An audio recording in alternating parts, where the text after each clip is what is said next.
What's the difference between a conspiracy theory and the truth? In February, the online news organisation Middle East Eye ran this op-ed written by a columnist headlined, "Why British Media is Rife with Anti-Muslim Conspiracy Theories." In the content of the article, it read, "Other tropes long since disproven are casually thrown around, a frequent one being that Sharia law operates across large parts of the UK. It is not uncommon to watch a GB news show about any topic and find a panellist or presenter singling out Muslims." That was in February. Today, in The Times, we had this revealing article headlined, "How the UK became the Western capital for Sharia courts." It read, "The number of Sharia courts, also known as councils, in Britain has grown to 85 since they first began operating in the country in 1982. It went on, "An investigation by The Times also discovered that polygamy is so normalised that an app for Muslims in England and Wales to create an Islamic will has a drop-down menu for men to say how many wives they have."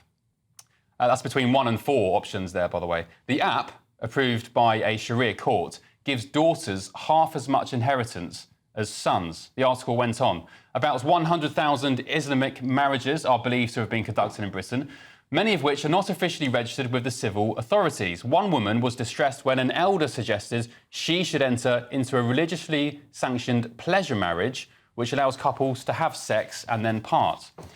Right, well, there's your multiculturalism. So how did Middle East Eye respond today to the Times investigation? And remember, they recently said the suggestion of Sharia law in the UK was an anti-Muslim conspiracy theory. Well, they wrote, "These courts, of which there are currently 85 in the UK, offer religious advice on inheritance, wills and other aspects of Islamic personal law. They are unofficial bodies with no legal standing or enforcement powers, nor do they have jurisdiction over financial issues and operate instead as advisory councils." Oh, OK, so there we go. We've gone from Sharia doesn't operate in the UK to, well, yes, actually they do, but they're unofficial bodies. Got it. So I ask again, what's the difference between a conspiracy theory and the truth? The answer, in this case at least, is about 10 months. Let's get the thoughts of my panel.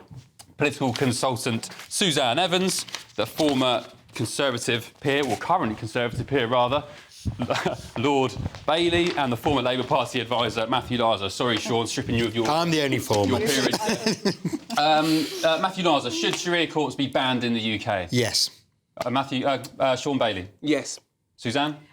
Tricky one. No, it's not. You're divided, aren't you? Yeah, I am slightly divided. So, in principle, I think they're absolutely wrong. Yes, 100%. There should be one law for all and everybody should be subject to the same law. But the fact is these Sharia courts are still subject to British law, English law, Scottish law, whichever it might be. They cannot override that. And I think it's a mistake to think that they can operate as an independent legal system. They don't. I mean, what Middle East Eye said really is right. They are councils. That's a better phrase for them rather than courts. Yeah, but they're not. Yes, I think they're fundamentally wrong. But they're not yes, called I think councils. they're particularly... I'm sorry. No, they're not. They're particularly oppressive to women. Within any... OK, answer me this one before you go any further then, Sean. But you also have courts operating like this in the Jewish religion. You have the so-called Beth Din, which does much the same function as the Sharia courts. Now, I don't hear any great clamour to ban the Jewish courts in this country, but I don't think you can discriminate between one and the other. So that's the problem I had. In principle, I don't think either the Jewish courts or the Muslim courts should exist. But I think you're also going to be putting a lot of... So what happens is these courts... councils, they authorise religious marriages. If you get rid of those, then women are going to find themselves in both the Jewish and the Islamic tradition of being unable to get a divorce, for example. And that would be catastrophic for them. They could just get married like the rest of us. Well, I think they should. There's a couple of things. There's a couple of things. Firstly, the only thing in this country that should be called a court is our law court. Absolutely. Period. That's the first thing. Yeah. The second thing as well, if you have a court within your community that can be conducted by some bloke, which is generally what's going on. Always. Always. And in the Jewish some bloke, who is not subject to any kind of scrutiny. I mean, the path to abuse is short and swift in that way. So you shouldn't be doing that. And you have communities that are slightly closed off with an even more closed off legal system. I'm afraid it's too big a risk to take. In the Times investigation today, they uncovered one of the elders at one of these courts in the UK. It previously had talked about basically excusing hitting your wife saying that if you need to hit your wife... And there's no sanction for him. There's no sanction, there's no worry, and they have no link to our law. And I want to be very clear about this. There should be no, there shouldn't be. Because what he's doing is illegal. He's encouraging violence, but you're missing my point. My point is our law would never find him, but his law would find multiple people in his community. OK, Matthew, so you agree they should be banned in the UK. Will Labour do it? Has Starmer... Well, I mean, bearing in mind, by the way, what happened in the election with the Muslim votes and so on, West Streeting. It's a big political challenge. The answer is I hope so, and there will be lots of voices within the Labour Party like me, and lots of brave people like Anne Cryer, who did a lot about arranged marriage in forced marriages. Forced marriages, not arranged marriages, in the previous Parliament. So there are voices in the Labour Party that will speak out about this.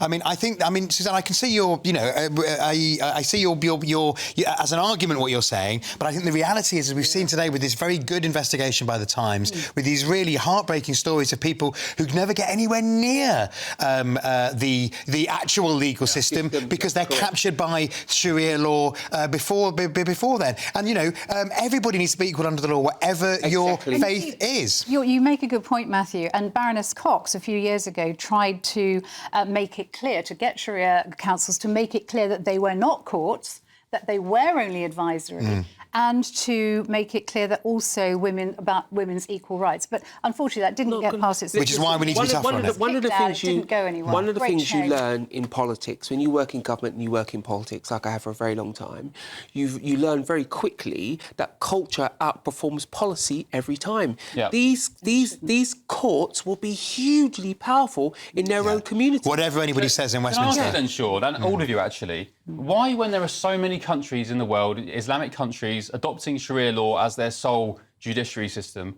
why do people, Muslims, want to come here and introduce Sharia law into Britain when it's not our default? We're a Christian country by default. Why don't they just move to other countries? Because if you look at where people move around in the world, they move into Western countries because our broad liberalism, our legal system, the kind of societies that we build are conducive to a good life. But they don't like our liberalism, do they? They want to introduce medieval Sharia law. What they want to do is a hybrid. They want a hybrid. That's what they do. But we, as Westerners in a Western country with Western laws, should be rejecting a hybrid. And I think it's up to us, exactly right, to reject that hybrid. So this is the main problem here, if we got rid of Sharia courts, is going to be the divorce issue for Muslim women. So what we should do is basically, I think, criminalise any non-Christian marriages that take place unless there is a civil ceremony accompanying them. So whether it's a Jewish marriage, a Zoroastrian marriage, a Muslim marriage, whatever it might be, you should have a civil ceremony alongside that to make sure your marriage is legitimate. Or the French system where everybody has to have a civil marriage. I wouldn't criminalise. I would just I'd adopt the French system where you are not married. I mean, technically, this is correct now. You are not married unless you have a civil marriage. Do you know what, Suzanne? The argument is if you do criminalise Sharia courts in the UK, the argument is that you don't give them legitimacy I'm not saying criminalise Sharia courts. I'm saying make it criminal for offence to have a marriage that is not recognised by the civil law in this country. So what particularly worried me about this Times investigation was it kind of exposes polygamy, as you mentioned. So, of course, if you're just having It's a drop-down, isn't it? The number of wives is a drop-down menu on one of these... marriage that's not been recognised in the civil system as well, then you could have 4 wives. Yes. Matthew, and that's completely wrong. And that's why I think you should criminalise having more than one marriage outside I think it goes beyond this. Marriage is a very particular thing, but what it does, it gives certain people, untested in a community, real power. And the real problem is you may have a Sharia court that works really well and serves this community, but what that will do is legitimise the ones that have been captured and are being done incorrectly. They need and to be investigated. They need to be... No, they don't need to be investigated. They need to be stopped. We can't take that risk. Let's be very clear. So would you stop the Jewish ones as well? I'd stop them all. Because one of the best things about this country, what makes this country great, is that we are all observing the same law. That will give a two-tier Britain in a hop. But Sean, again, the question to you, do you trust the government, whether this government or a future potential Tory government, even reform, who knows, do you trust anybody to get a grip of it? Because it's going to be a vote loser. I doubt it. Farage admits that. I don't think it'll be a vote loser. Let me put it this way. The people, if you're Farage, for instance, the people you will be losing votes with weren't going to vote for you anyway.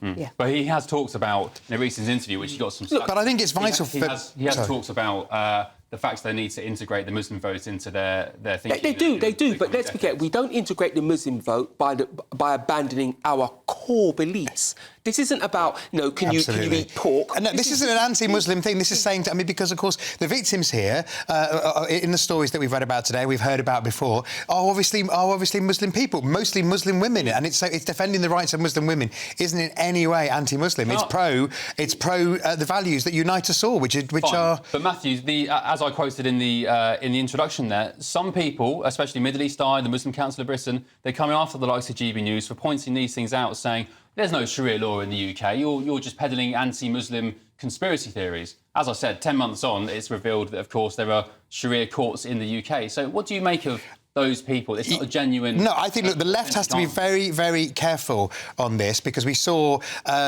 with the whole of the grooming gang scandal where people brushed things under the carpet because they didn't want to stoke tensions, I think was the phrase, isn't it, that we heard a lot at the time. And that didn't, as we know, that ended in absolutely horrific cover-ups of absolutely horrific acts.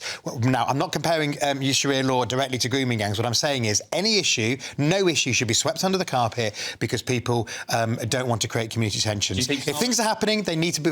Everything needs to be. I'm a journalist at heart, and we know sunlight's the best disinfectant. Do you think Starmer cares about it, really?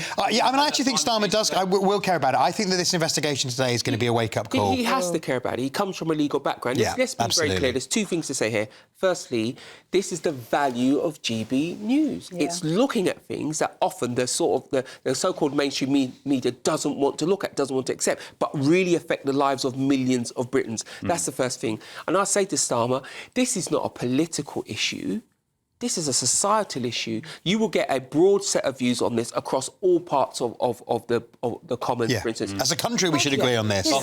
This is a sign of the very, very tangled mess we've woven, the web that we've woven because of multiculturalism. The idea that you can come to this country and keep your own values and not buy into wider British society. It's a massive, tangled web. It's going to take a heck of a lot of guts for somebody to untangle. Yeah, and I just don't understand why. I mean, Sean kind of mentioned it. I guess you were saying they want their cake and eat it. But I don't understand. If you want to live by Sharia law, move to a country that you think would be better to adopt Sharia law. Here's a trap we mustn't step into. If you give people special treatment, when you go back and give them normal treatment, it looks like discrimination. Yeah. That's the well, I think it's also there's a danger that you're talking about people coming here who, become leaders, but actually the people who end up caught up in it are thousands of British-born Muslims, particularly women who have values imposed on them. Yeah. OK, well, we spoke to the government about this today, and the spokesman said Sharia law does not form any part of the law in England and Wales, and it is absolutely right that couples should marry into legally recognised marriages because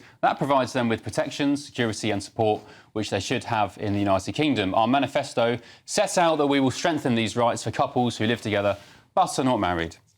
Interesting to see if Starmer will do anything about it. Of course, the Muslim vote was, a massive clincher in the election. Was it Wes Streeting who narrowly 500 votes? Yep, absolutely. Jonathan Ashworth was ousted. Absolutely. All the independent MPs who... The Greens, one seat. You've got those 18 demands from the Muslim group of the Labour Party, banning exports to Israel, redefining the definition of Islamophobia, so on and so on. Can Labour be trusted?